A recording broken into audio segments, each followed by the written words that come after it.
Julio César Mina los saluda. Disculpen la hora, el retraso, hemos tenido inconvenientes en la oficina que atender, de mucha urgencia. Los celulares los dejamos en otro lado y tampoco pudimos atender la llamada, pero aquí estamos.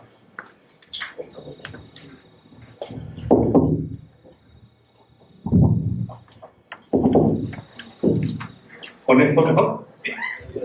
Ok.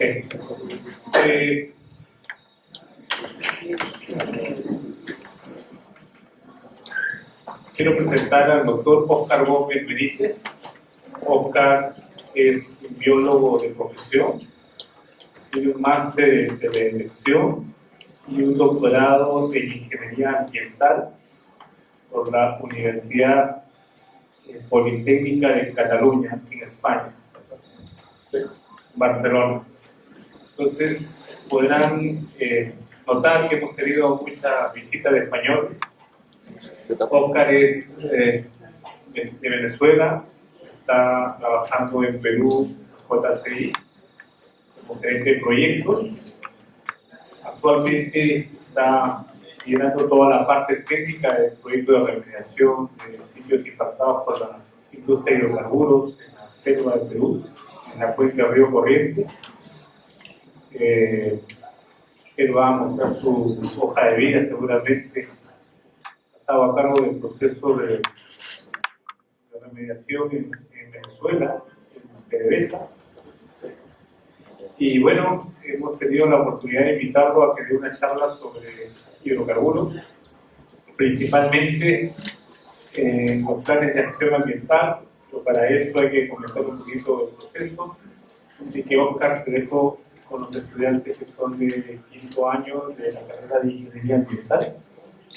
Están próximos a unas semanas de terminar su carrera de estudios, la mayoría, algunos invitados, y ellos son de ingeniería ambiental de la Universidad Nacional Federico Villarreal de Perú, una universidad pública que se financia con los tributos de todos los peruanos. Y nada, un fuerte aplauso para Óscar, que va a disfrutar.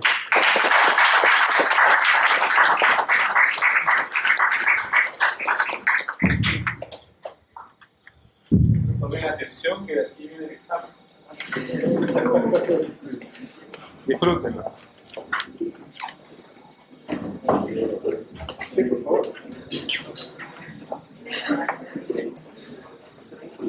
Muy buenas noches. Yo no sé si me escuchan sin esto también. ¿Me escuchan allá atrás? ¿Me escuchan todos así? ¿Me escuchan? Sí, me escuchan así. No estoy acostumbrado a hablar con micrófono. A ver, van a tener que sentarse un poquito más adelante para que los ponen en la capela, o que les gusta la capela, y es más familiar. Vamos a ver. ¿Se puede escuchar? Sí, pues ahora un poco, por favor.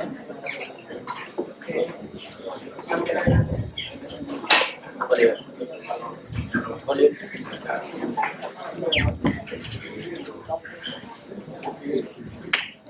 Igual, si no me escuchan. Igual, Si no me escuchan, igual uso el micrófono. Primero, Julio, gracias por la invitación. Gracias a ustedes por esperar. Tenemos que estar un poco más temprano aquí.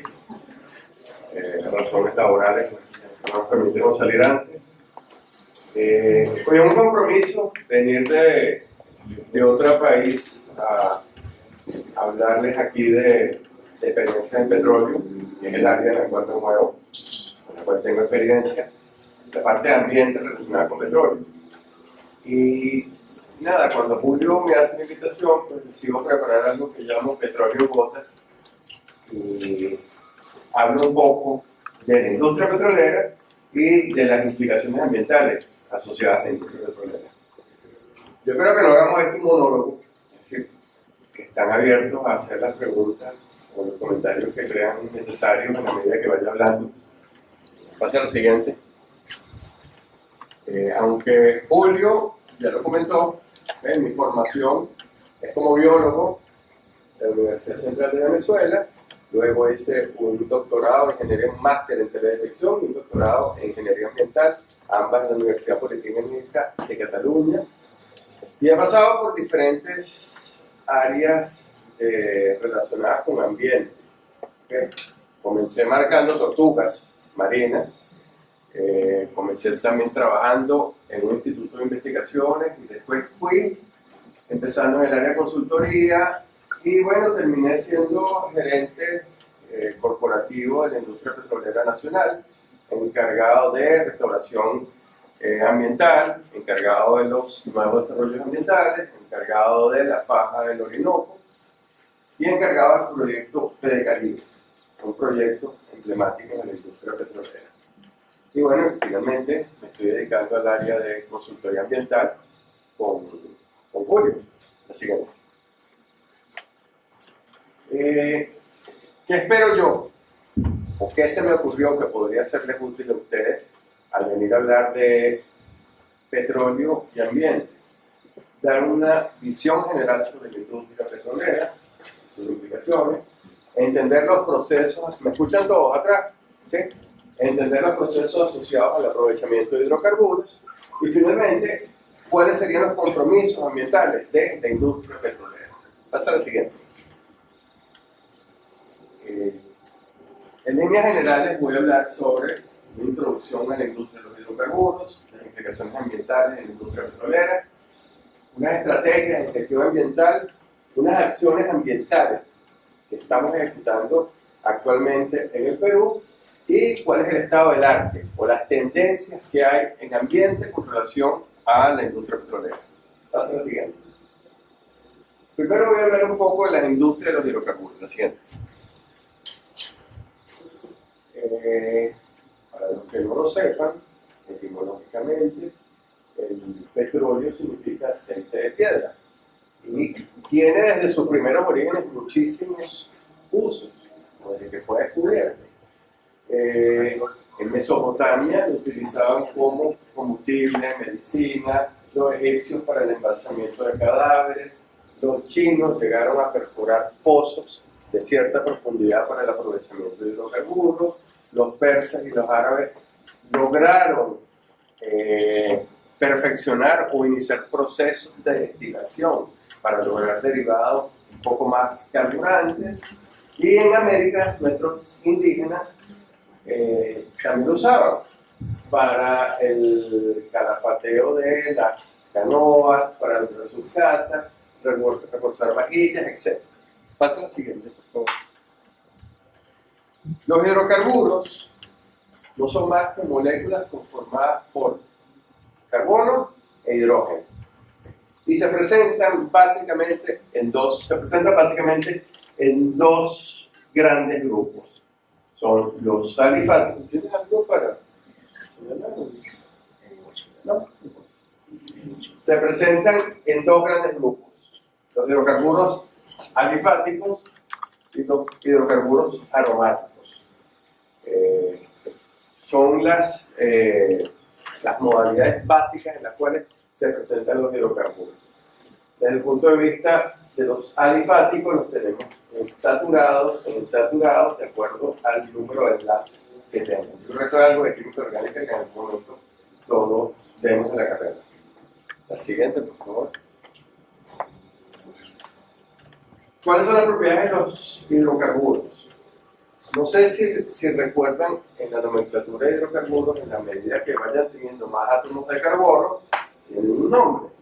Si tienen un átomo de carbono, se llama metano o meteno, de acuerdo a los enlaces. Si tienen 2, etano; si tienen 3, propano; 4, butano; 5, metano, etc. ¿Por qué se hace esa diferencia? Porque en la medida que tenga mayor número de átomos de carbono, se presenta en diferentes estados. Si tiene 1, 2, 3 o 4 átomos de carbono, su presentación generalmente en la temperatura ambiente es en forma gaseosa. Si están de 5 a 12 aproximadamente átomos de carbono, se forman o se presentan en forma líquida. Y por encima de los 20 átomos de carbono ya su forma es no tan líquida, es como más densa, viscosa. No es sólida, pero mucho más viscosa. El crudo básicamente tiene como propiedad su viscosidad. Y su viscosidad, la nomenclatura para la viscosidad son los grados API. En la medida que tú tienes grados API más bajos, el hidrocarburo es más pesado, grados API más elevados, un hidrocarburo más liviano. La gasolina tiene un grado API, o la nafta, un grado API cercano a 50, es bastante liviano.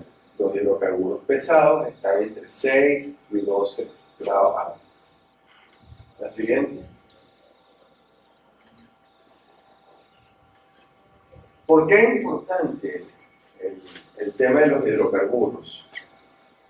No pretendo que entiendan la fórmula química, pero los hidrocarburos, cuando entran en reacción con presencia de oxígeno, liberan energía.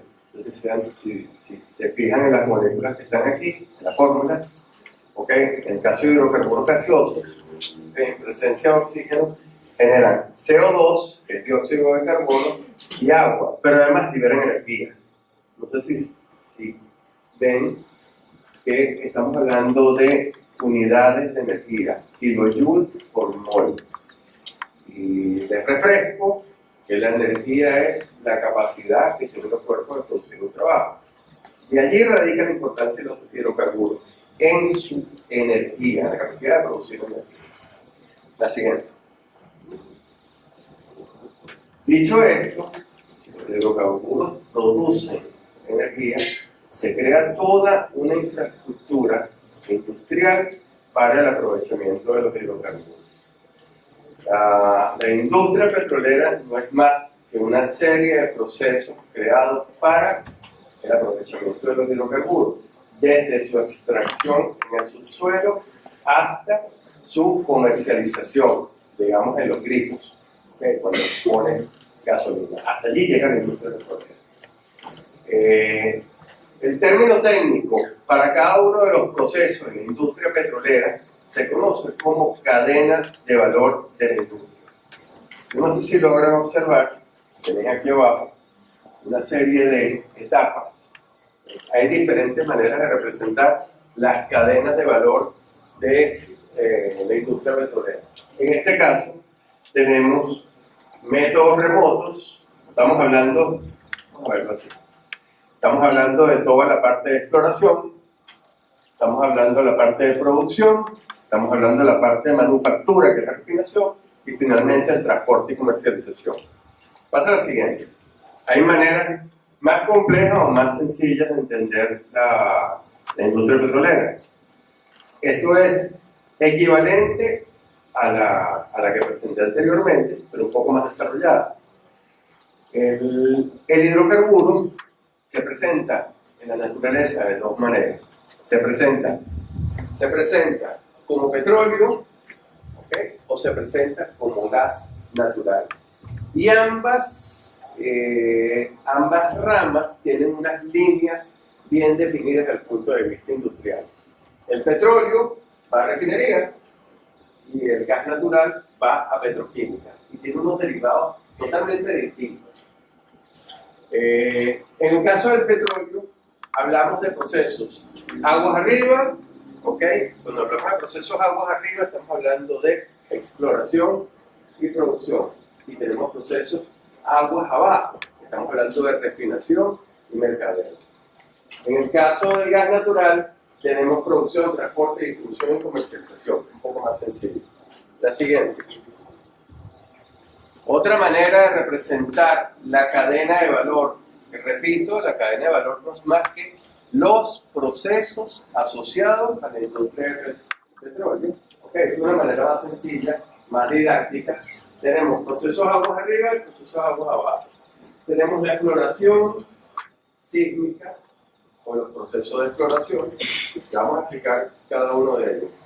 La exploración perforatoria, la perforación exploratoria, la perforación de producción, luego tenemos la refinación o manufactura de hidrocarburos, el transporte y la comercialización. Aquí hay un tema importante. Ustedes están en un máster, en una licenciatura Usted, bueno, un curso de pregrado en ingeniería ambiental. Pues le voy a decir por experiencia que en el tema ambiental, si no tomamos en cuenta el tema económico, se caen todas las ideas. De hecho, en el mundo, todas las buenas ideas ambientales, si no tienen una valoración económica, no van a funcionar. Y eso lo tengo que decir con responsabilidad, porque a veces pensamos que ambiente es simplemente proteger. No, proteger tiene costo. Y si no valoramos o no aprendemos a valorar el costo de las acciones ambientales, entonces fracasa cualquier acción ambiental. ¿Por qué digo esto? Así como se ve en ambiente que el costo es importante, el costo o la valoración económica en la industria petrolera es lo que lo mueve. Es un negocio con fines de lucro. El petróleo no es otra cosa que producir dinero a través de combustible fósil. Entonces, hay una evaluación permanente de costos en la industria petrolera. Cuando vas a hacer una exploración o vas a hacer una perforación exploratoria, tú vas evaluando el costo con relación al valor del barril en el mercado. Si el valor del barril en el mercado caen los proyectos petroleros y caen también todas las propuestas ambientales asociadas a proyectos petroleros. Por eso es importante, y me perdonen, yo soy ambientalista, yo soy el área ambiental, sin embargo, no puedo disociar lo que digo de la evaluación de costo. Cuando pongo allí evaluación de costo versus el TIR, ¿saben lo que es el TIR? Ok, la tasa de interna de recuperación. Okay. Que tú sabes realmente si la inversión que tú estás haciendo industrialmente va a tener algún tipo de retorno. Si no lo tiene, los proyectos pasan. Pasa a la siguiente. Hablando de cada uno de las fases de la cadena de valor de la industria petrolera, tenemos la exploración. La exploración no es más que ubicar dónde están las bolsas de hidrocarburos. Los hidrocarburos se ubican dependiendo de la geología de la zona, en fallas, en bolsas, en núcleos, etc. Entonces, el proceso de exploración implica conocer dónde está y en qué volúmenes está, y si es comercialmente atractivo empezar a explotar ese pozo. La prospección sísmica es la técnica más utilizada. Sin embargo, previo a la prospección sísmica hay una serie de pasos que atender. Por ejemplo, la visita de campo, las fotografías aéreas, la revisión de imágenes de satélite, geología de campo, etc. A ver qué dice aquí. Son estudios para buscar y localizar posibles yacimientos petrolíferos en volúmenes comerciales. Si no tiene volumen comercial, no es un yacimiento rentable, no va a ser explotado, porque tiene demasiado costo. Además, las implicaciones ambientales tiene demasiado costo. Entonces, la primera evaluación es saber si el volumen es comercialmente atractivo para empezar a perforar con un pozo exploratorio. Pasa a la siguiente.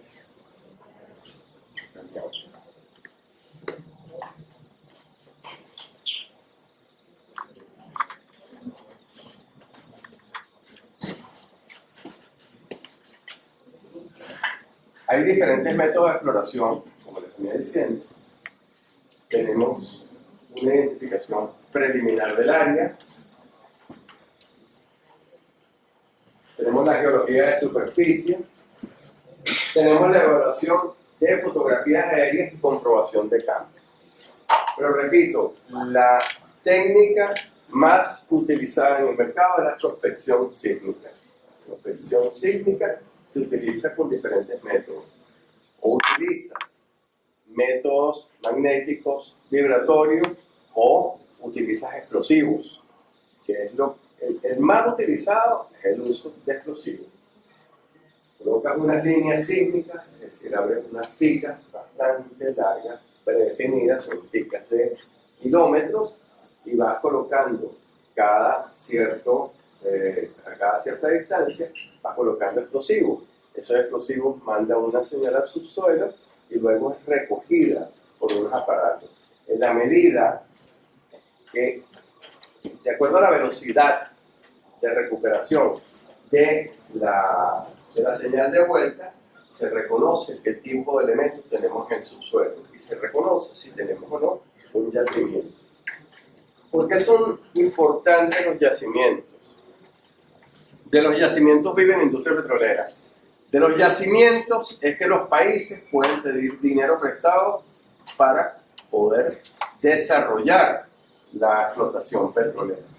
Generalmente los países petroleros latinoamericanos no tenemos mucho dinero como para hacer la inversión directa y tenemos que apoyarnos en operadoras extranjeras. ¿Qué llamo yo operadoras extranjeras? Shell, BP, Amoco, ExxonMobil, Total, FINA, Eni, etc. ¿Okay? Pacific, Frontera Energy, son por lo menos que están presentes aquí en Perú. Entonces, el reconocimiento de yacimientos y la validación de esos yacimientos por parte de organismos internacionales, por ejemplo, la OPEP, permite buscar recursos en el extranjero que nos permitan desarrollar efectivamente el aprovechamiento de hidrocarburos. Aquí se presentan dos imágenes, una de prospección costa afuera, es decir, en el mar, que puede ser también en lago, por ejemplo en Venezuela se hace en el lago de Maracaibo, pero generalmente la prospección costa afuera o el aprovechamiento costa afuera es en el mar y en área continental, que es en tierra. Pero básicamente es el mismo concepto. Hay una señal que baja, tiene un punto de reflexión abajo dependiendo del material y tiene una lectura arriba. Dependiendo de cómo sea la lectura, tú sabes qué material tienes abajo. Y esto se acompaña después de una serie de cosas. Acompaña con imágenes radar, toma muestras de núcleos del suelo, son evaluados en laboratorio, es todo un proceso largo. La exploración sísmica puede llevar por lo menos 2 años antes de colocar un pozo de exploración. Pasa a la siguiente. De la exploración pasamos a la perforación exploratoria. ¿Qué es la perforación exploratoria? Es colocar un pozo para comprobar, porque no hay otra manera de comprobar si tu sísmica es correcta o no es correcta si no colocas un pozo para primero saber si hay crudo, si hay en el volumen suficiente y si tiene energía o si no tiene energía para salir del subsuelo. Eso es importante. Si no tiene energía de salir del subsuelo, hay que invertir para empujar ese crudo hacia afuera. Entonces, la perforación exploratoria, que además no se trata de un pozo, se colocan varios pozos, que es lo que nos ayudan a delimitar el yacimiento, a darle forma al yacimiento. Los yacimientos no son más que manchas que están en el subsuelo que tienen hidrocarburos. El pozo exploratorio se perfora con el propósito de encontrar hidrocarburos, definir el yacimiento, pero además nos ayuda a determinar qué tecnología de producción vamos a colocar. ¿Qué hablo yo con tecnología de producción? Tan sencillo como si voy a colocar mi tubería de producción vertical, la voy a colocar horizontal, la voy a colocar direccional, qué tipo de taladro debo usar, dónde lo voy a buscar, cómo llego hasta el sitio, etcétera, etcétera. Pasa la siguiente. En la producción, ya aprobado, ya tenemos el yacimiento, ya colocamos el pozo exploratorio, ya sabemos que hay hidrocarburos, ya nos validaron las reservas que hay en ese yacimiento y se decide finalmente por una evaluación de costos que vamos a aprovechar ese hidrocarburo. Aprovechar ese hidrocarburo requiere la colocación de un pozo productor. Este no es el momento que vamos a hablar de diferentes, ni yo soy la persona para hablarles de pozos productores, no es mi tema, ¿okay? Pero un pozo no es más que una tubería que llega hasta el núcleo de hidrocarburos. En algunos casos, eso puede encontrarse a 30.000, 40.000 pies de profundidad. En otros casos, lo puede conseguir a 5.000, 6.000 pies de profundidad.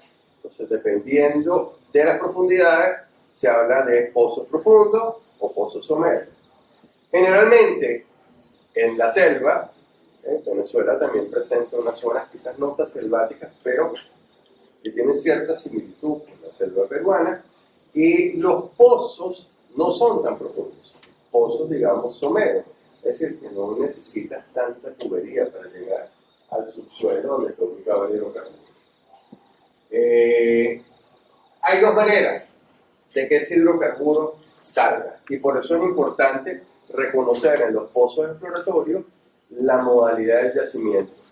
Si el yacimiento tiene empuje natural, es decir, tiene suficiente energía y presión para que el crudo salga, no tengo que inyectarle nada. Simplemente coloco mi tubería, coloco una válvula y empiezo a producir. Y ese es el mejor de los casos, pero no es el más típico de los casos. En la mayoría de los casos debe haber un empuje mecánico. O hay que inyectarle agua, o hay que inyectarle gas al subsuelo para que pueda salir el hidrocarburo. Y nuevamente, esto es un tema de energía que tiene que ver con ambiente. Cuando energía no estoy diciendo nada más gastar la energía, es llevar la energía hasta el área de producción. Y llevar la energía al área de producción tiene implicaciones ambientales. Y hay un tema de costo. El aparato que vemos arriba, esa es la vida del pozo. Y es lo que se llama en la industria petrolera el árbol de Navidad. No sé por qué razón le veo una similitud con un arbolito de Navidad, pero ese es el elemento que controla el flujo del hidrocarburo hacia las tuberías. Pasa la siguiente. De la producción hay que almacenar ese hidrocarburo en tanques. Para almacenar hay que llevarlo por tubería. Para llevarlo por tubería, si la tubería si está muy alejado, las áreas productivas de las áreas de almacenamiento, hay que empujarlo. Se empuja con succión, con gas, con motores. Todo esto es energía, todo esto es costo, todo esto es espacios, en algunos casos naturales, que son afectados para colocar facilidades. Ya vamos a ver más adelante cómo es. Pasa la siguiente. Finalmente, pasamos al tema de refinación o manufactura. Y el tema de refinación no es más que el tratamiento de los hidrocarburos para producir derivados. Básicamente, el crudo es sometido a calor a diferentes temperaturas en una columna que se llama de fraccionamiento. Eso es algo que uno ve cuando está, yo lo veía en tercer año, noveno grado de bachillerato, de secundaria, no sé cómo le llaman así, pero tercer año de secundaria. Las torres de destilación o fraccionamiento están a diferentes temperaturas y en cada una de las temperaturas destila diferentes derivados como gas, nafta, que es gasolina, querosina, diésel, gasoil, fuel oil y algunos residuos productos de sometimiento a calor. Las refinerías, pasa a la siguiente. Las refinerías también cuentan con sus áreas de almacenamiento para cada uno de los productos. El caso de la petroquímica es particular. La industria petroquímica produce algo así que no menos de 200 diferentes productos. Te voy a decir que desde los plásticos, nylon, textiles sintéticos, explosivos, fertilizantes, etc. Y viene básicamente el gas. Los hidrocarburos, cuando salen, están acompañados de 3 grupos de elementos. El hidrocarburo sale con gas, el hidrocarburo sale con agua y el hidrocarburo sale con arena. Dependiendo del tipo de yacimiento, sale con más, menos agua, más, menos arena, más, menos gas. Y eso obviamente hay que separar. Pasa la siguiente. Y el transporte y la comercialización, como su nombre le indica, no es más que llevar eso hasta los puntos donde se va a vender. Se va a vender directamente a los elementos que consumen el material derivado, la gasolina, por ejemplo, los grifos, o se va a llevar a un puerto de embarque donde es trasladado hacia los potenciales compradores. Es importante, muchos países manejan el almacenamiento de hidrocarburos como estrategia de negociación. La estrategia de negociación se basa en el stock petrolero, en los inventarios de petróleo que tienes. En la medida que tienes más inventarios, necesitas comprar menos. Y eso juega un poco en el mundo petrolero, juega con los precios de crudo. En la medida que los países empiezan a acumular en verano porque consumen menos hidrocarburos, porque no tienen necesidad de usarla en sistemas de calefacción, empiezan a aumentar sus inventarios de hidrocarburos, tienen que comprar menos, ¿okay? Y baja el precio del crudo. Y así más o menos como se maneja la oferta y la demanda del hidrocarburo en el mundo. Pasa la siguiente. Ahora veamos algunas de las implicaciones ambientales y les agradezco. Ustedes están en gestión ambiental, o sea que yo puse como unas líneas gruesas, como algunos posibles ejemplos de cuáles pueden ser las afectaciones que hay por cada uno de los macroprocesos relacionados con la industria petrolera. Sin embargo, están abiertos a alimentar.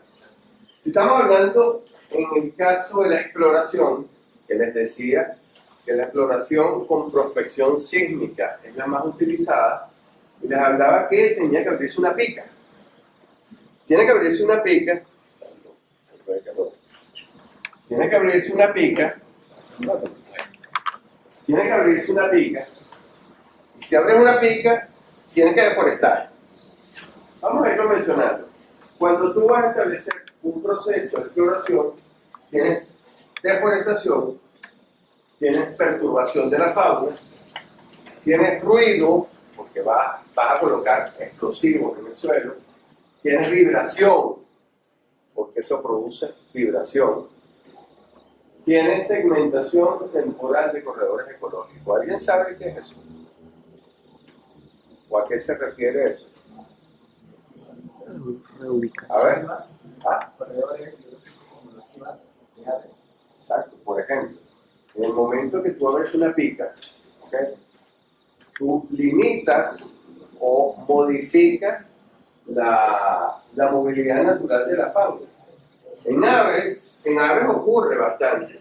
Cuando tú tienes una instalación que produce ruido o tiene iluminación permanente, pero hay otro tipo de fauna terrestre que evita moverse por ese tipo de picas que se crean.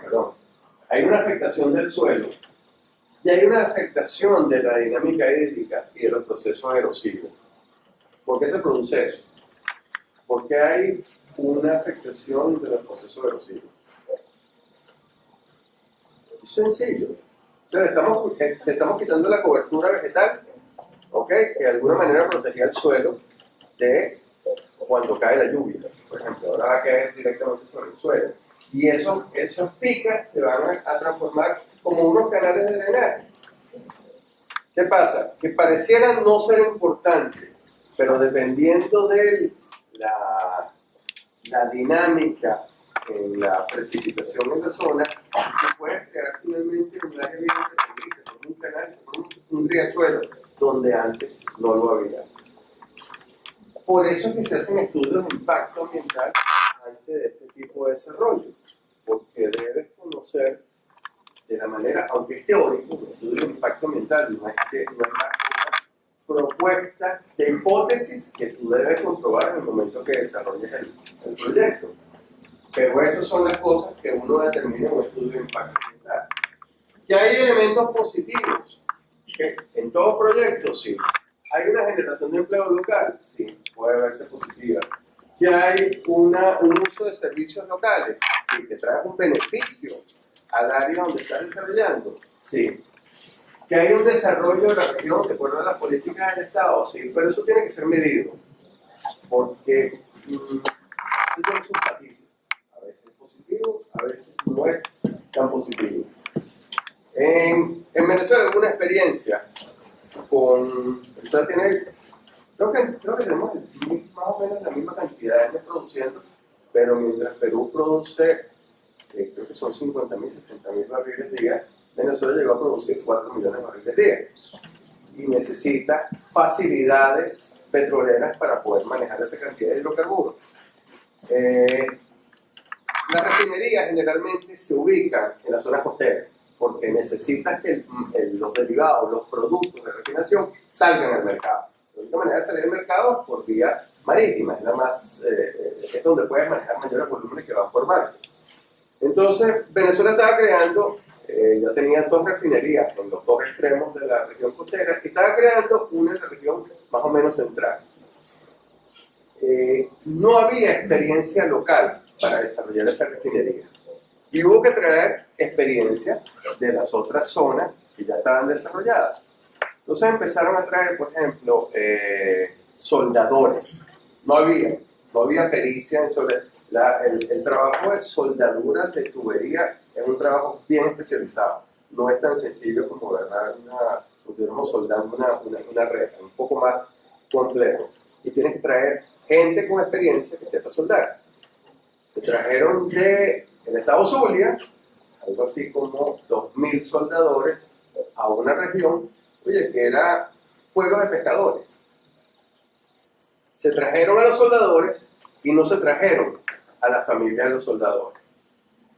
Por una extraña razón, no sé, humana, los soldadores después que tienen 2, 3 meses trabajando en la zona necesitan su familia o necesitan sus esposas.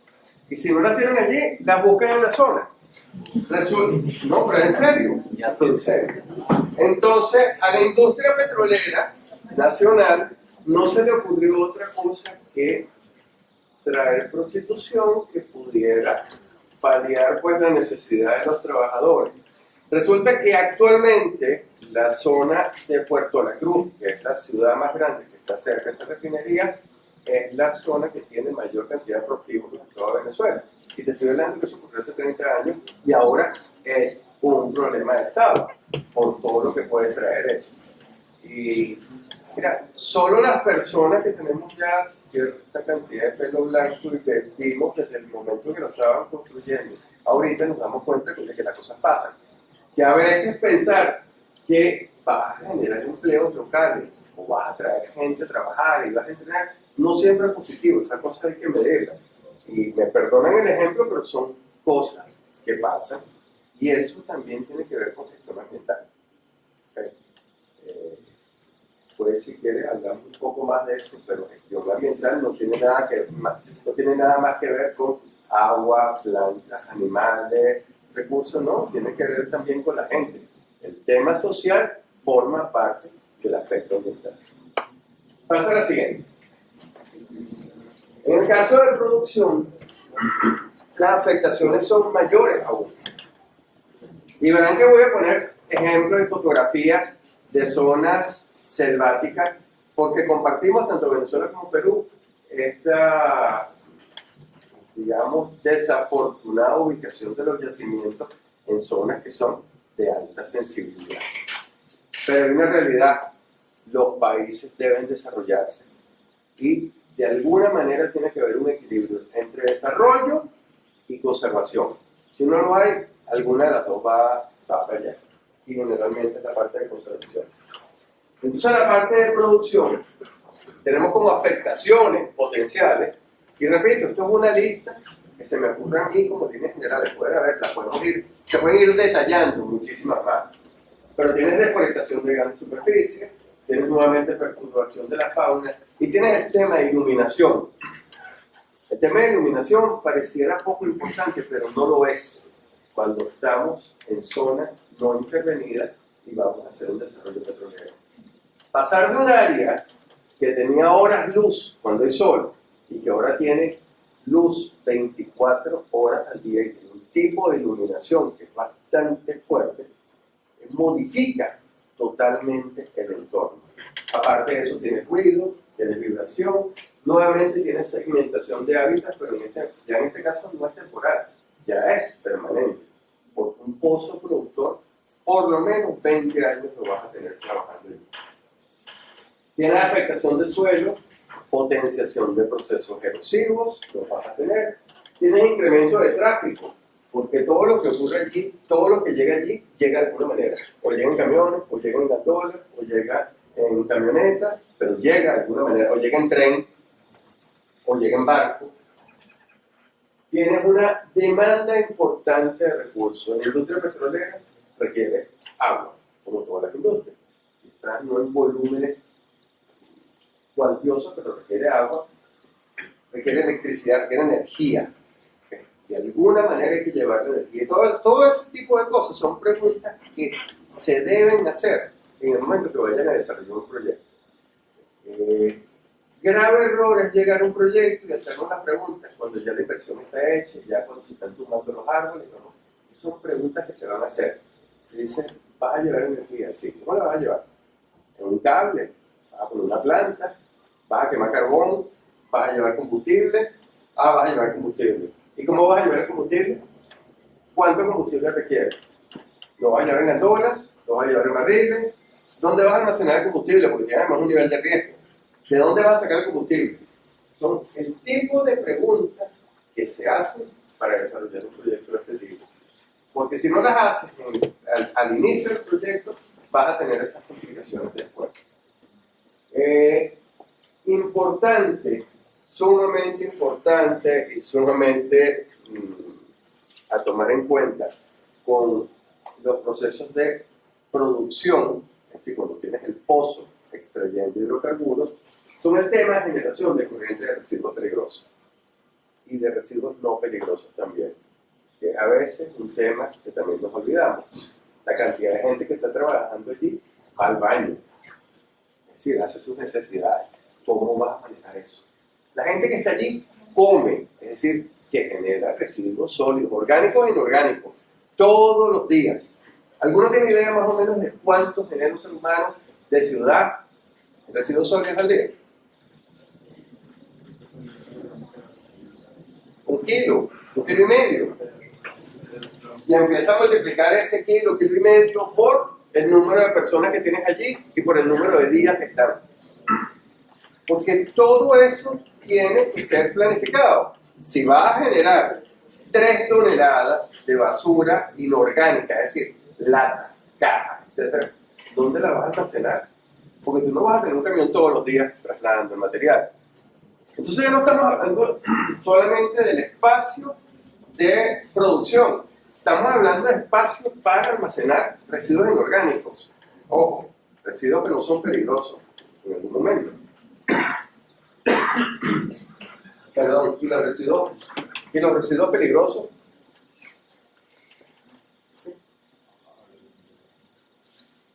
Tenemos,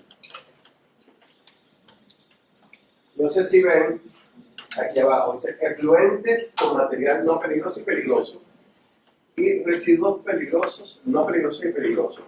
Y hay un ojo allí. Si algo se produce en cuantiosas cantidades en la parte de producción, en la parte de exploración, son residuos sólidos peligrosos. La perforación, cuando metes el taladro en el subsuelo, ese taladro se calienta, es como si tú vas a perforar en la pared con un taladro y lo que estás abriendo el agujero, si tocan, y digo que no lo hagan porque se van a quemar, pero si tocan la mecha del taladro, la punta que se utiliza para abrir el agujero, está caliente por fricción. La única manera de poder perforar y poder disminuir la temperatura y aumentar la eficiencia de perforación es con fluidos de perforación. Y los fluidos de perforación tienen químicos importantes y químicos que son sumamente tóxicos. Entonces, si estamos abriendo y el químico va hasta donde va el taladro de perforación, más que un tubo, y tiene una broca de diferentes materiales.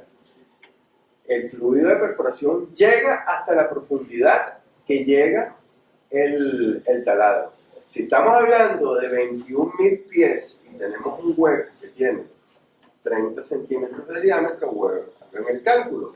¿Cuánto volumen de lodo se está utilizando? Y ese lodo entra y vuelve a salir. Y vuelve a salir y no se puede utilizar porque ya perdió viscosidad y hay que poner otro lodo. Entonces generan importantes cantidades de lodo de perforación que primero tienen que almacenarlos antes de usarlos y tienen que almacenarlos cuando ya no sirven. Y después que no sirven y ya no tienen almacenados, tienen que retirarlos de allí. No los puedes disponer en el sitio donde estás trabajando porque son sumamente contaminantes. Hay empresas que se dedican al manejo de estos fluidos de perforación, pero generalmente no están en esas áreas. Eso hay que sacarlo de allí y eso hay que planificarlo también. También tienes la generación de grandes volúmenes de agua. ¿Alguno ha escuchado lo que llaman el agua de producción o el agua producida? El agua de producción no es más que el agua que sale del pozo que viene acompañando el hidrocarburo. Cuando el hidrocarburo sale del pozo, como les dije, viene con arena, viene con agua y viene con gas. El gas no es problema, el gas por su propia condición de gas es fácil manejar por tubería. Hay países que lo queman, lamentablemente, tú verás, lo queman un mechurrio y está con un fuego encendido siempre. Hay otros países que lo reinyectan, hay otros países que lo reutilizan en los sistemas industriales. Pero el gas no es tanto el problema es el agua. Si estamos hablando de selva, yo no sé cuál es la relación de volumen de agua con volumen con barriles producidos. Pero en Venezuela hay sitios en los cuales por un barril de petróleo producido se producen 14 de agua. Esos 14 barriles de agua tienen que separar del hidrocarburo y son tan o más contaminantes que el mismo hidrocarburo. Antiguamente, ¿qué se hacía? Se hacían unas grandes piscinas. Grandes piscinas, una superficie inmensa y se colocaba el agua y se esperaba que se evaporara. Pero señores, mientras tú tienes las grandes piscinas, en algún momento llueve. ¿Qué pasa cuando llueve? Incrementa el volumen, se desborda y todo ese material líquido contaminante, pues finalmente se descargaba en el entorno ambiental. Entonces, la práctica más común ahorita es la reinyección del agua de producción. Pero para la reinyección del agua de producción necesitas energía, necesitas pozos, necesitas hacer un estudio de los lugares donde tú vas a colocar esa agua, pero vas a colocar en el subsuelo. Generalmente se utilizan los mismos pozos de producción, los mismos pozos de hidrocarburos, cuando ya no tienes hidrocarburos para reinyectar el agua. Pero todo eso toma un tiempo. Tienes que agotar el hidrocarburo para que exista para que el pozo esté disponible para eso. Entonces, en producción hay dos grandes temas: el agua de producción y los fluidos de perforación, entre otras cosas que ya les he venido mencionando. Y también una afectación de la cotidianidad de las poblaciones locales. Repito, un error en desarrollos industriales es pensar que tú vas a utilizar a toda la fuente de mano de obra local en tu industria. Porque si tú haces, la industria petrolera es muy atractiva. La industria petrolera regularmente en todos los países paga más que todas las demás industrias. Paga más que la pesquera, paga más que la textil, paga más que la zapatera, paga más que los artesanales, etc. Entonces, los trabajadores se ven muy atraídos en ir a la industria petrolera. Pero si todos los trabajadores se van a la industria petrolera, primero no hay trabajo para todos. Y en segundo lugar, se pierde el concepto de vida que tiene. O sea, ¿quién va a sembrar? ¿Quién va a criar animales? ¿Quién va a continuar con las tradiciones de la familia? Y eso, señores, aunque no lo vean tan importante, es importante, tiene que ser evaluado también. Porque de nada sirve tener una gran industria y perdimos la identidad como ciudadanos. Doy otro ejemplo sobre eso. En Venezuela hay un desarrollo que se llama la faja petrolífera del Orinoco. La faja petrolífera del Orinoco es un área, es la cuenca del río Orinoco y tiene algo así como 255.000 millones de barriles de reserva, pero es bitumen, es crudo pesado, es un crudo sumamente costoso y difícil de sacar del subsuelo. Venezuela no tiene dinero para hacer eso y empezó a buscar operadores extranjeros diferentes. Hay algo así como 48, 50 operadoras extranjeras operando en la faja del Orinoco. Y la primera pregunta que nos hacíamos nosotros, desde el punto de vista ambiental, es ¿cómo ibas a manejar tú el tema de los extranjeros y los venezolanos? Porque en algún momento hasta la identidad genética se va a perder si tú no tienes control sobre ese tipo de cosas. Se va a perder la identidad genética, se va a perder la identidad cultural, se va a perder el estilo de vida, y de eso no se trata tampoco el asunto. Pasa a la siguiente. En el área de refinación, esa es una refinería en Venezuela, y eso que ustedes ven allí es una gran piscina de hidrocarburos que no debería estar allí. Y si se dan cuenta, aquí pasa una autopista. Esa es la autopista, una autopista, una carretera nacional, y tienes el mar allí, al lado. Las refinerías, que yo no voy a hablar que tienen una gran afectación porque las refinerías son unas industrias necesarias. Si estás produciendo petróleo, tienes que buscar un sitio donde refinar. Pero tienen sus complicaciones desde el punto de vista ambiental. Tienen emisiones, tienen emisiones gaseosas, tienen efluentes y tienen generación de desechos importantes. Aparte de que tienen nuevamente iluminación, tienen vibración, tienen tráfico, generalmente están ubicadas en la costa, en zonas de alta sensibilidad. Caso de Venezuela, el problema con las tortugas.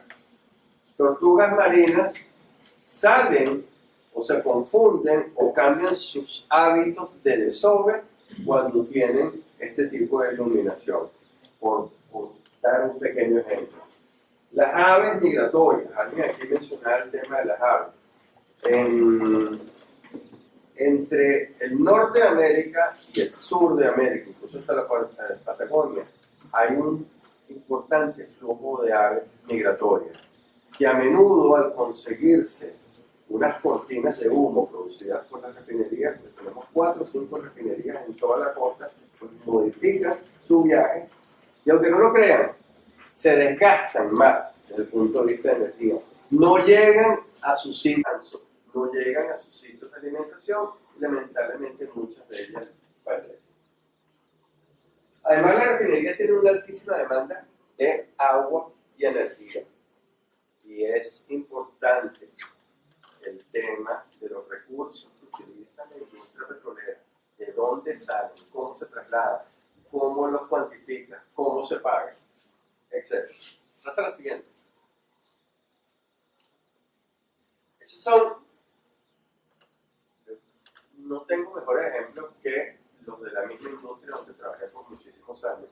Yo estuve algo así como 18 años en la industria petrolera, siempre trabajando en ambiente, y vi con preocupación ciertas cosas que desde el principio se notificaron que no iban a salir bien, finalmente no estaban saliendo bien. El caso de arriba, la refinería de Amuay, que es esta misma, pero fue un evento que ocurrió hace aproximadamente 8 años. El evento ocurre por fallas de mantenimiento. Dirán, bueno, pero eso es un tema operacional, sí, pero esa masa de nubes son particulados, esa masa negra son particulados que en algún lugar se van a depositar. ¿Cuál es el aspecto ambiental aquí a tomar en cuenta? Sí. Prever que eso pueda ocurrir, no lo esperamos.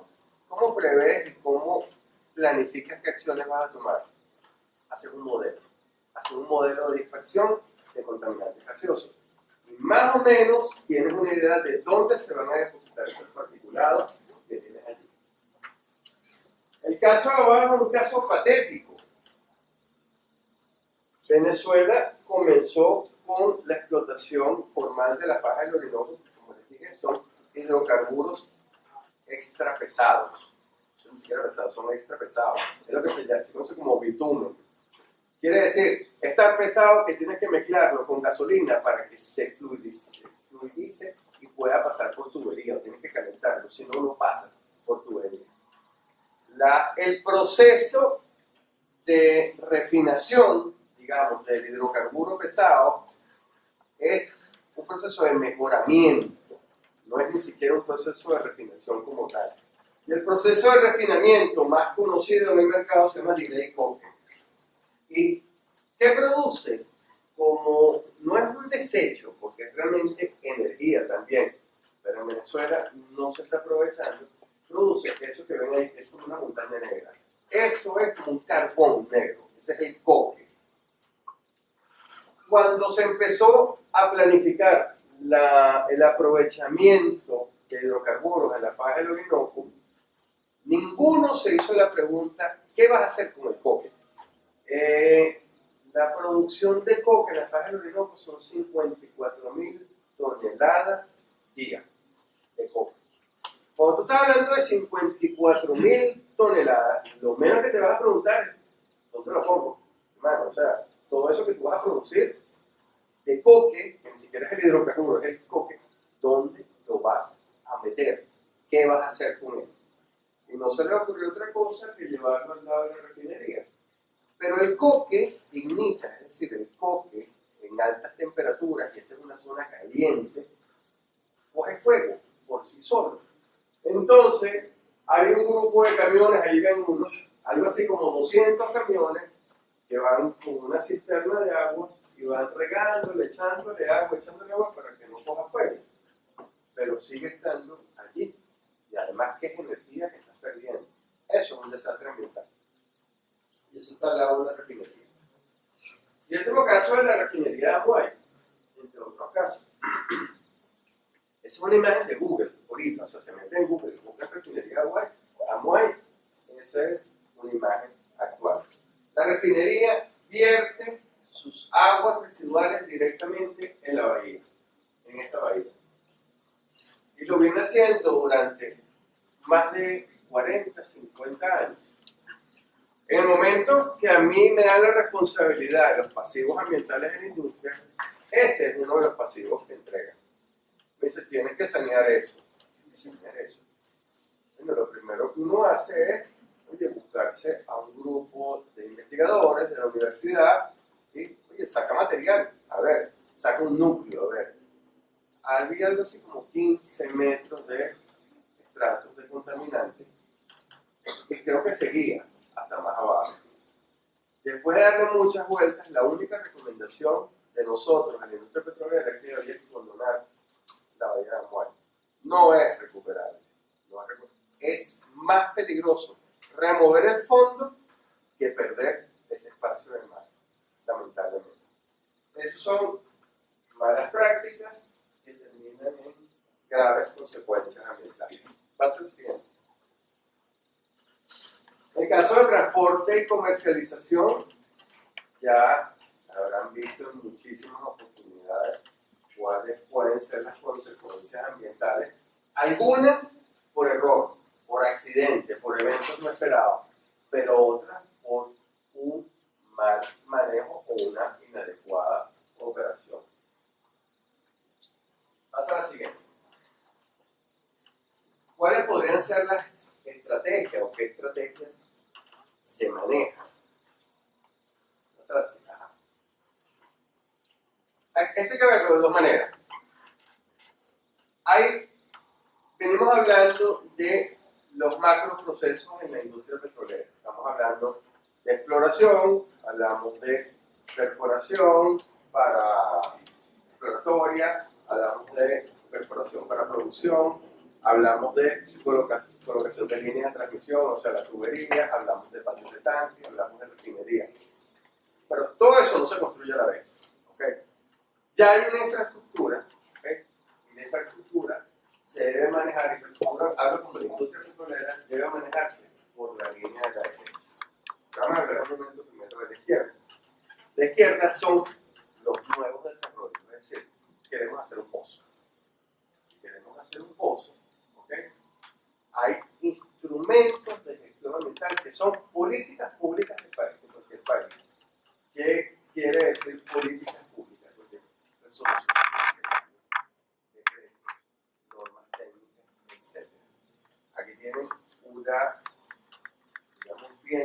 desarrolladas normativas que tienen que ver con estudios de impacto ambiental.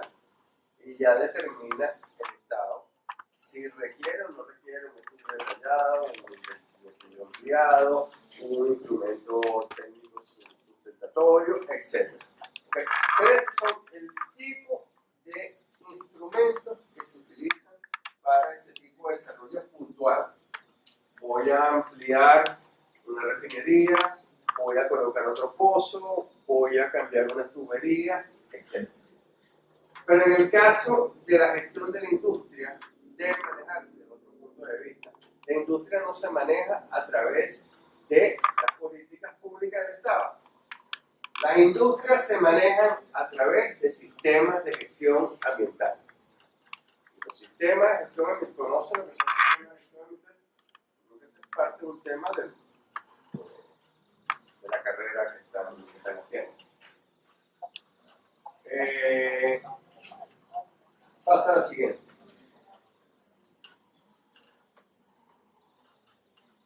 Para el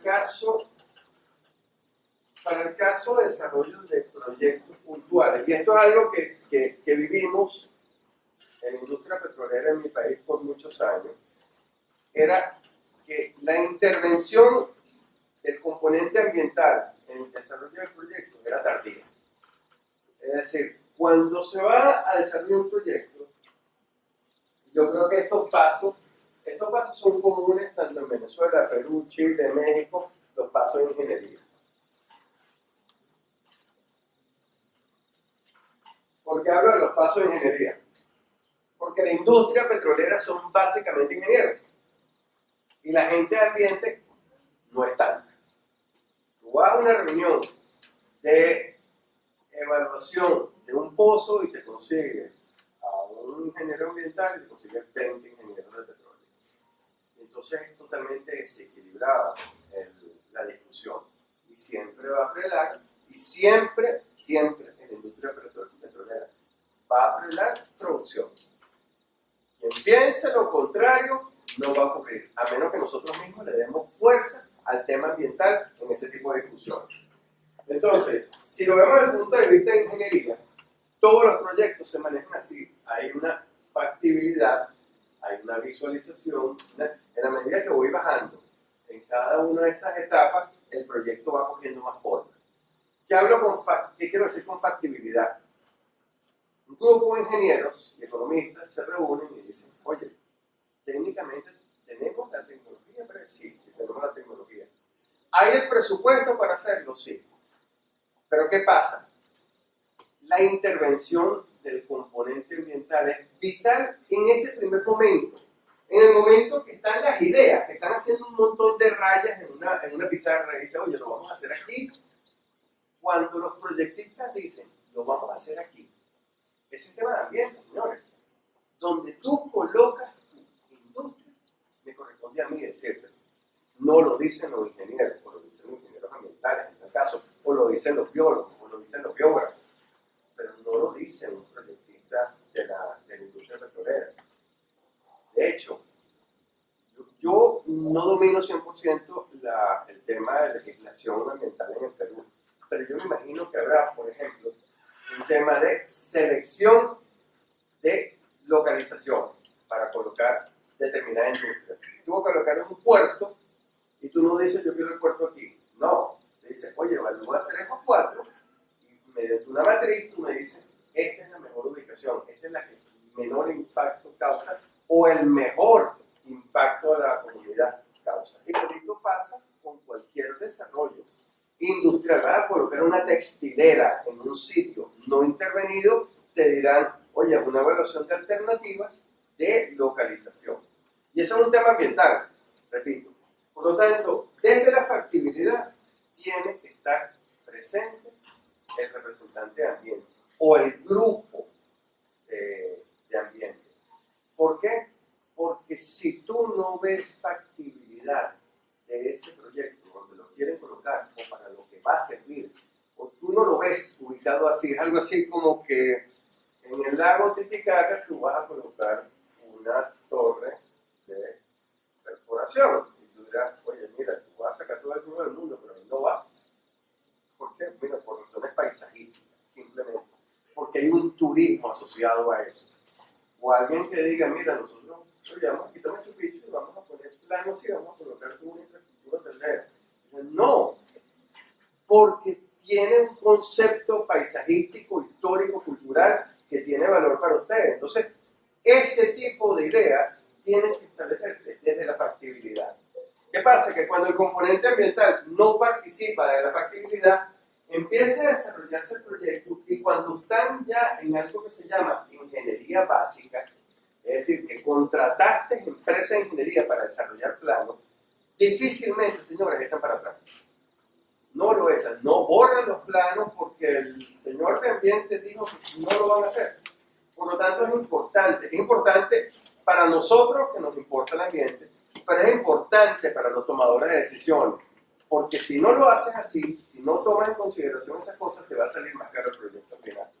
O no lo vas a poder hacer, porque si no somos nosotros, los gestores, los que intervenimos en esa decisión, van a ser las comunidades. Las comunidades te van a decir, ¿sabes qué? Aquí no vas a colocar el proyecto. Así de sencillo. Bastantes problemas tiene la industria petrolera con las comunidades nativas en la selva. Bastantes problemas tiene la zona costera con el establecimiento de puertos en lugares no adecuados para eso.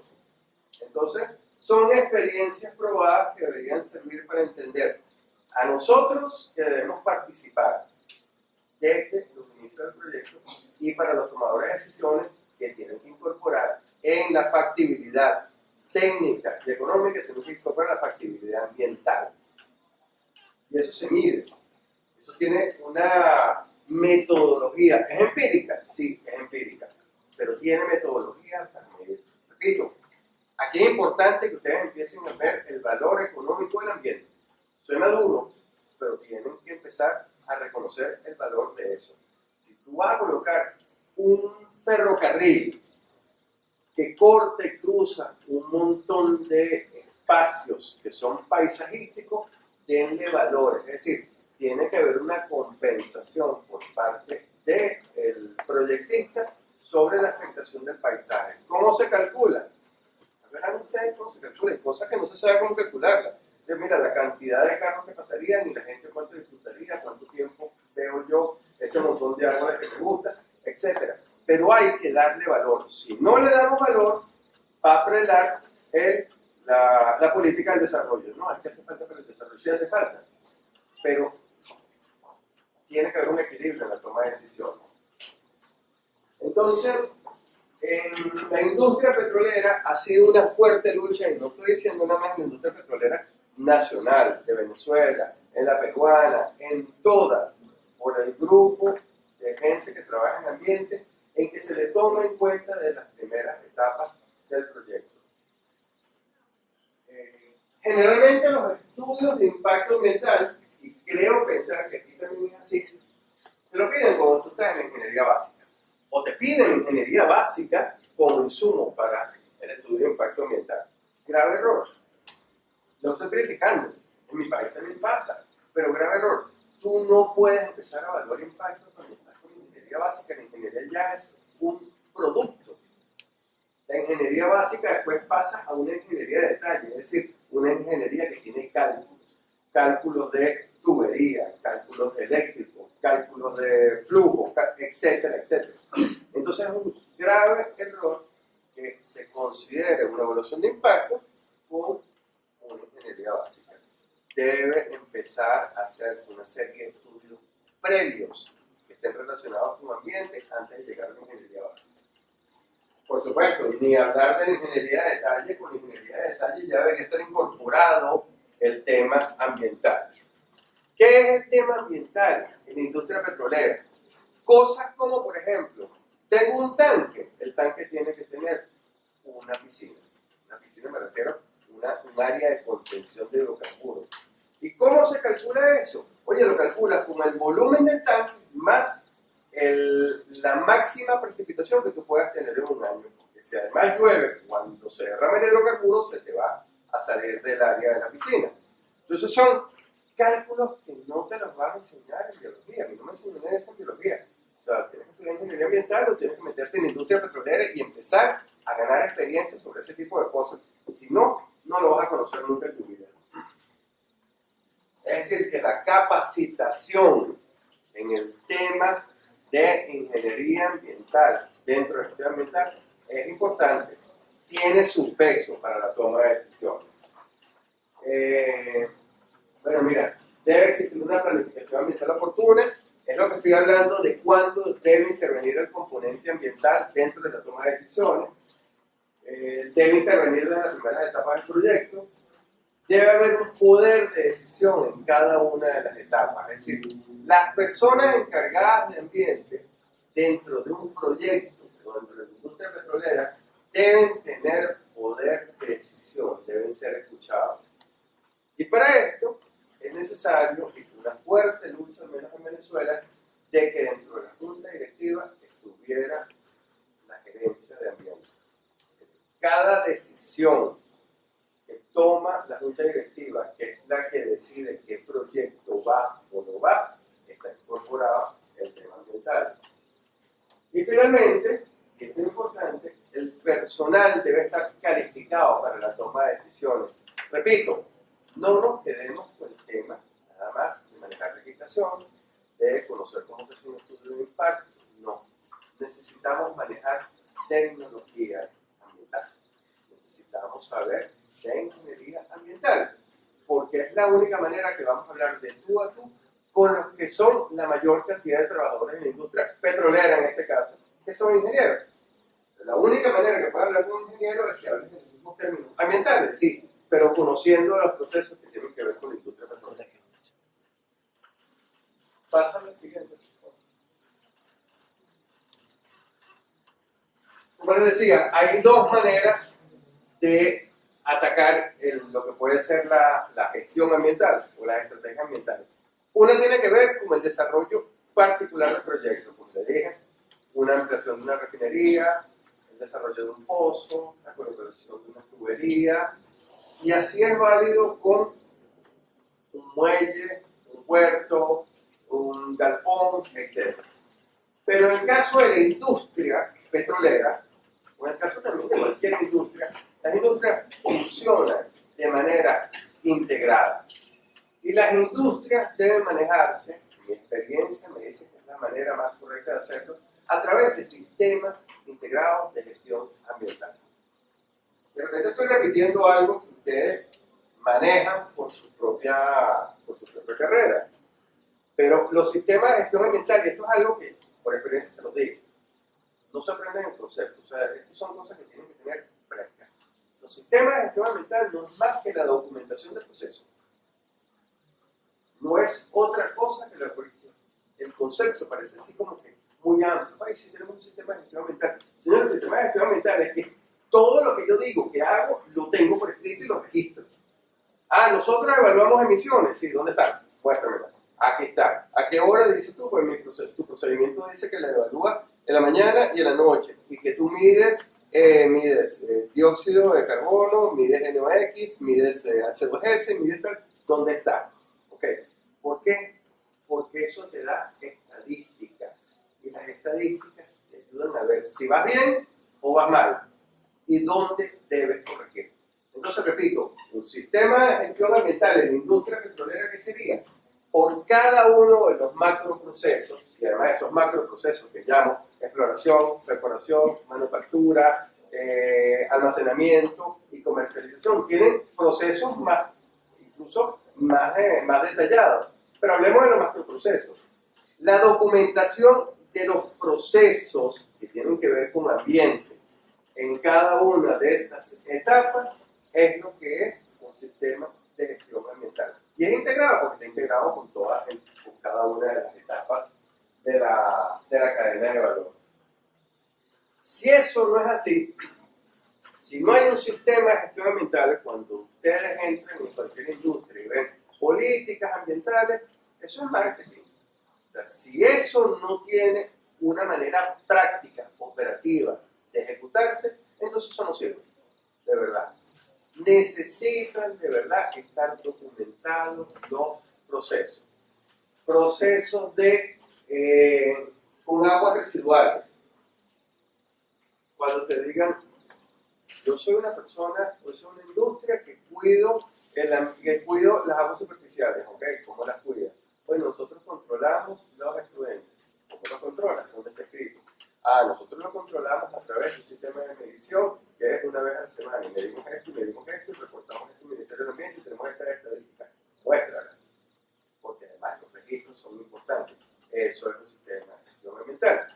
Cuando tú dices que tú haces compostaje con tus desechos orgánicos, haces compostaje. ¿Cómo lo haces? Lo tengo descrito en este procedimiento. ¿Dónde están los volúmenes de producción tuya de materia orgánica, de desechos orgánicos con los cuales tú haces compostaje?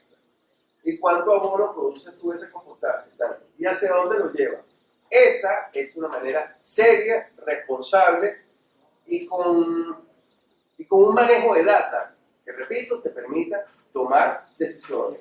Cada vez que uno ve un sistema de gestión ambiental, uno ve una especie de circunferencia con una serie de flechas y se mejora continua. Señores, la única manera de hacer mejora continua es que tengas estadísticas, es que tengas registros, es que tengas datos, es que haya una organización dentro de la organización que se encargue de hacer eso.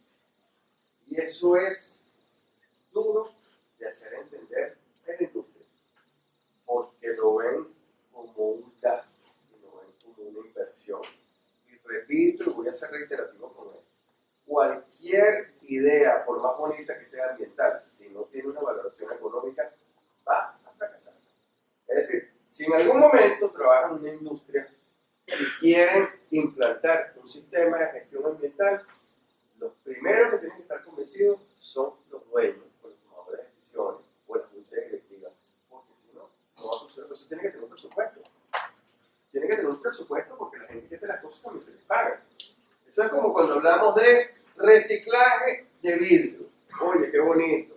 Hacemos una jornada de reciclaje en un parque. Todos los habitantes lleven el vidrio para acá.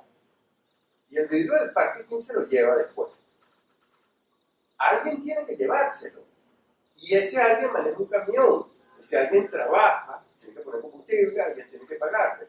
Yo repito, todo ese, y eso son acciones que pueden hacer los distritos, que pueden hacer los municipios. Muy buenas acciones desde el punto de vista de marketing. Pero si no le das continuidad, si eso no tiene una estructura, un cierre, ¿qué haces tú con eso? Absolutamente nada. Empieza a acumularse el vidrio y ¿sabes qué pasa después? Yo no sé si han visto, aquí debe haber pasado también, que tienes esos depósitos de basura que tienen diferentes colores. O sea, aquí ponemos plástico, aquí ponemos vidrio, aquí ponemos material orgánico. En algunos casos funciona estupendamente, pero en otros casos, cuando viene el camión de la basura, todo lo echan en conjunto. Y eso ocurre en muchísimos lugares. ¿Saben qué es peor? Eso. Es preferible que no lo separen. Porque cuando el ciudadano ve que su esfuerzo de ir, muchas señoras con una bolsita, ponen el plástico aquí, y cuando ven que todo lo mezclan, dicen, bueno, entonces, ¿qué estoy haciendo aquí? ¿Para que lleve una persona?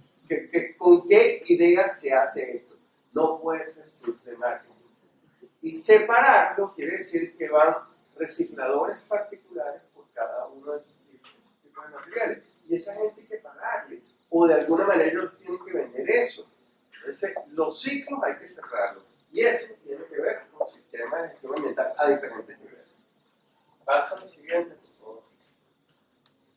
Yo saqué un extracto porque en una oportunidad, tratando de discutir la industria petrolera en Venezuela, no tiene un sistema de gestión ambiental. Yo tengo ya 5 años fuera, espero que hayan avanzado en eso.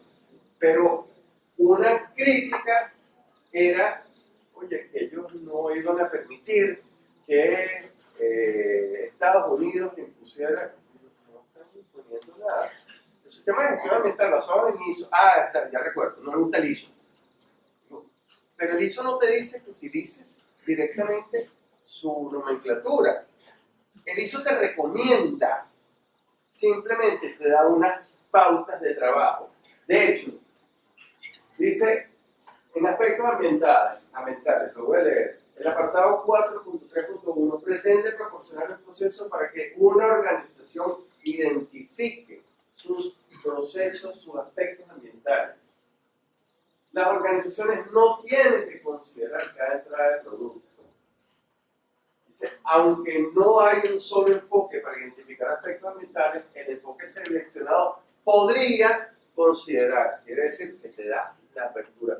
No quieres hacerlo por eso, no lo hagas por eso. Hazlo empíricamente, hazlo como tú crees que debes hacerlo, pero sigue alguna línea más o menos para que empieces a desarrollar cómo vas a documentar cada uno de tus procesos. ¿Por qué toda esta idea? Porque la industria o las industrias deben manejar a través de sistemas de gestión ambiental, de manera más organizada de hacerlo. Pasa a la siguiente. Acciones ambientales. Y aquí voy a hablarles un poquito de cosas que venimos haciendo en Perú. Con muchísimo gusto he venido aprendiendo, porque mira que he aprendido algunas cosas estando aquí. Perú tiene un potencial, esto lo escuché ayer, tampoco lo sabía del todo. Perú tiene un potencial de producción de 150.000 barriles, por lo menos es lo que planifica Perú Petro, ¿no? La organización encargada de eso en Perú. Sin embargo, en la actualidad produce unos 40, por lo menos hasta el 2017, unos 47.000 barriles, vamos a aproximarnos a 50.000 barriles. Y comenzó operaciones en la selva en los años 40, sin embargo tiene muchísimos más años con el tema de hidrocarburos, desde 1800 y tanto, hay algunas experiencias en la producción de hidrocarburos o en el aprovechamiento de hidrocarburos. Pero caso curioso, el 60% aproximadamente de los yacimientos del Perú están ubicados en selva. Y ese es un compromiso importante para el Estado. ¿Cómo hace, aunque el Perú es un potencial importante minero, también veo muchas intenciones del Estado en desarrollar la parte petrolera, pero tiene un compromiso con algo que es mucho de la vida del Perú, que es su biodiversidad, que es su selva. Entonces, ¿cómo piensa hacer Perú? Que ya lo viene haciendo, ¿okay?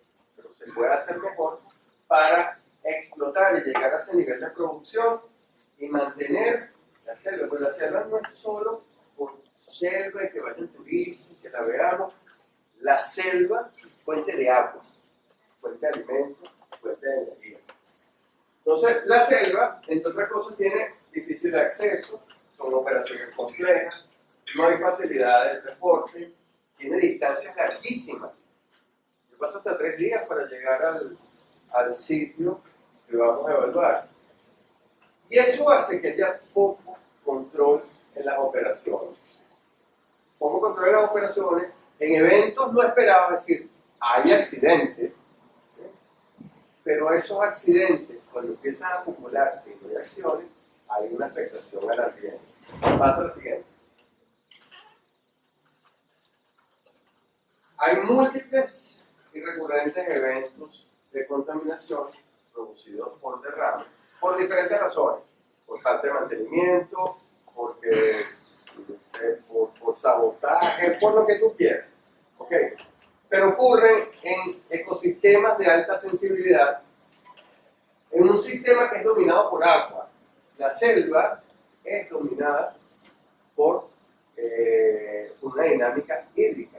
O sea, tú abres un agujero y al metro tú estás consiguiendo agua directamente. Tienen una precipitación alta todo el año. De hecho, las 2 temporadas las hemos reconocido como las 2 temporadas climáticas en la selva, ¿no? Temporada húmeda y temporada muy húmeda. No hay una temporada seca. Llueve prácticamente todo el año. Hay unos procesos sociales complejos. Es decir, las comunidades nativas están bien organizadas, tienen fuerza y eso les hace como un poder dentro de la zona. Es decir, no puedes obviar a las comunidades nativas al momento de tomar decisiones sobre lo que va a hacer la selva. Hay un difícil acceso, hay bajo presupuesto para la atención a la región. Quizás no me compete a mí decirlo, pero cuando uno ve ciertos niveles de pobreza, deja a los niños con la barriga así como con parásitos, dice, oye, aquí falta algo. ¿Okay? Falta atención médica como debería ser, pero bueno, son condicionantes de la selva. Hay una relación viciada entre las operadoras, las comunidades y las autoridades locales. O sea, se entiende o las comunidades entienden o prefieren cuando hay un daño que hay una compensación económica, sin pensar que lo que debería preocuparles es el tema del entorno que se les está afectando, porque de ese entorno viven. Bueno, que es lo que el daño se negocia con compensaciones económicas.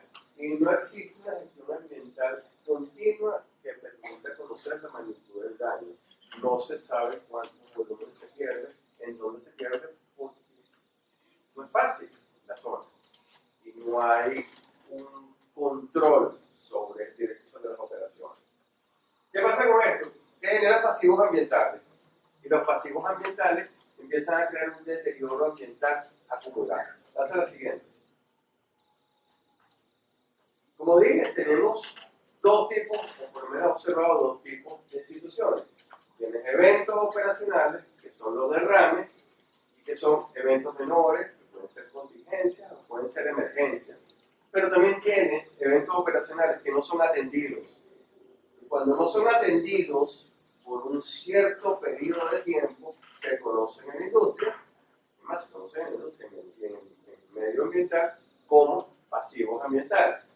Y estos pasivos ambientales tienen una complicación, porque tienen unos procesos acumulativos, si se va acumulando derrame sobre derrame sobre derrame, generalmente se ocurre en un mismo sitio, el fluido va hacia ese mismo sitio.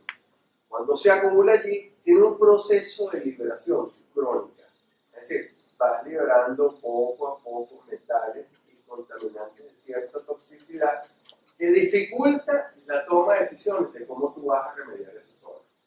Sin embargo, pasa la siguiente.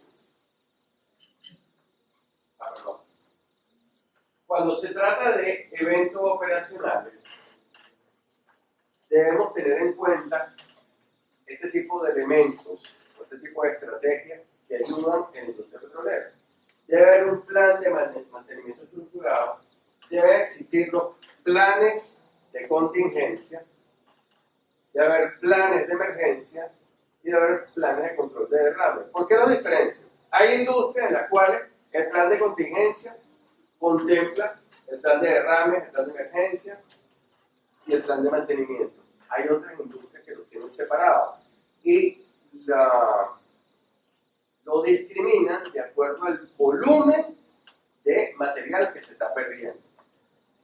Cada industria decide qué volumen para qué consideran ellos que puede ser una contingencia. Pero en términos generales, una contingencia se conoce o se aplica el plan de contingencia cuando el área operativa no puede manejar por sí solo el evento.